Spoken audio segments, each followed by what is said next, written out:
page 106 et 107 sura 4 et 5 ka tafsir al-Qur'an 2 yastaftunaka beno landade ma qul yeto bi Allah yuftikum hum petti on ko landi don kon fil kalalati fi oronetedo jale hana mbaydo accali jurriya madu yumma be madu musibbe hibbube kip ko janambe seeda woni morunude inimorun stay woni neddo halaka o maayi laysa law harala nama waladun biddo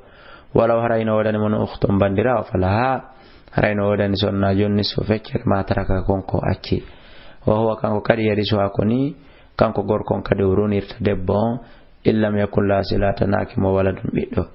fa in kana tasbe dati kambe accabe ithnatayn ko be dido falahu masulusan harayno wadani be tatabe didi mimma taraka imorde ko maydo ngacci kon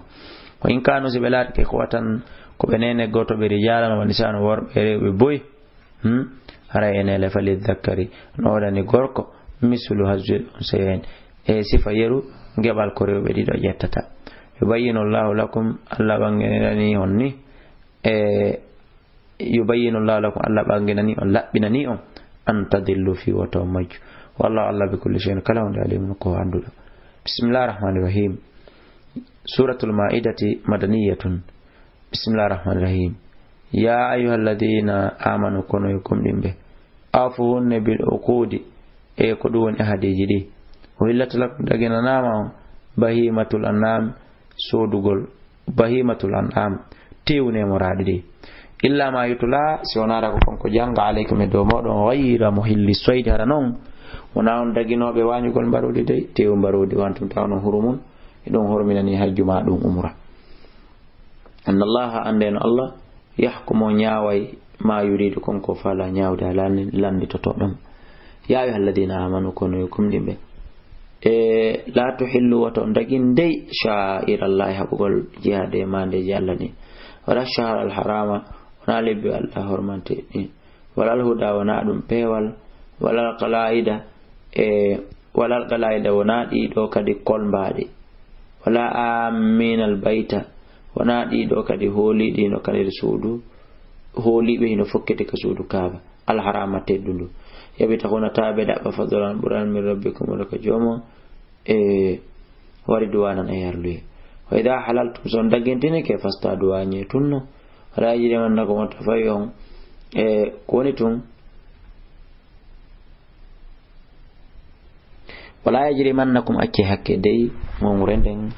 wala yajri mannakum wata faw on wata pus on shana'anu qaumin jamfaaji yimbe ko rondi ha onon kadi jamfodon an saddukum ha be sakko on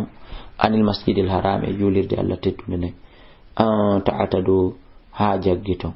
wa ta'awanu wallindire to ne alal birri diggere watta ko kulul Allah wala ta'awanu wa wallindire alal ismi do faggitagol bakkat wal udwan e jaggutugol wattaqullah huli Allah inna Allah shadidul iqab ko tiidu حرمت عليكم هرمنا ما يدوم الميتة كما يجيب والدم يجيجا ولحم الخنزير تيو قسع دفق هرمنا نام جل وما أهل الله كلا كهيرسرا لغير الله هرونا إن دي الله نبيه إمود هرونا في الله كان هيرسرا هرونا في الله هيرسرا كفي بي هرمودي ونندار كنان دي تتايمون والمنخنقة يقول إتيكل هاما يهرساك والموؤودة يقول لوباكل هاما يهرساك والمتردية يقول أنيكل ما تاريكل هاما يهرساك والنطيحة يقول جوراكل وما أكل السبو يقول كل برورة نيامي ويأبون ما بوتو فوق غوتم إلا ما ذكيتم سونا كونكو لأمين بمانا كونكو هيرسلون konko tawdo hayal hirsulon wamadu be kala ko hirsira ala nusube hore sanamu wanta staqsimu ende sendirtum bil azlami kuruy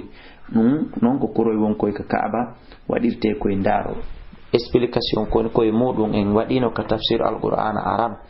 kala hum paado do gissa ala do ko fi amen men ekkito to ben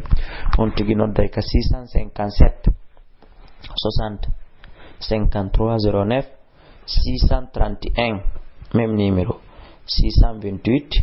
même numéro on tigi nodday don hande sendirgol koroy bi mana lonto mum hande ko ndaro legol alla dali dalikum dum do mon on fop fiskun ko fasigi agal potite dum اليوم هند يئس تجك الذين بين كفروا يدب من دينكم إمرد هبقول فير دين منكم فلا تخشوهم وتنهل بيخشوني ليلا من اليوم هند أكملت لكم تمنني دينكم دين منكم وأتممت عليكم تمنني نعمتي نعمة ورضيت لكم مسبنك الإسلام إسلام دينا فمن يتر كلا لورتي دونون إدون دو كدي في مخمسة ender sattende e tampere heege